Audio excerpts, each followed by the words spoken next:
রব্বুল আলামিন যেটা বান্দা দুনিয়াতে চেয়েছিল তার বদৌলতে আল্লাহ পাক রব্বুল আলামিন কিয়ামতের কঠিন ময়দানে জাহান্নাম থেকে বাঁচিয়ে বান্দাকে জান্নাত দান করে দিবেন। তো এই জন্য এই তিন ভাবে আল্লাহ পাক রব্বুল আলামিন বান্দার দোয়া কবুল করে থাকেন। এজন্য সূরা ফাতিহার যে আয়াতটি পড়বেন সেটা হচ্ছে ইয়্যাকা না'বুদু ওয়া ইয়্যাকা নাস্তাঈন। আয় আল্লাহ, তোমারই ইবাদত করি, তোমার কাছেই সাহায্য চাই। এটা বললে আল্লাহ পাক রব্বুল আলামিন সবচেয়ে বেশি খুশি হয়ে যায় যে বান্দা আমার ইবাদত করে আমার কাছেই সাহায্য চায়।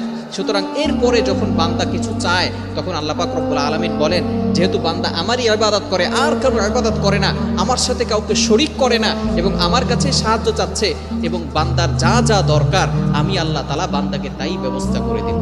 সুবহানাল্লাহ। এজন্য এই আয়াতটি কিভাবে পড়বেন?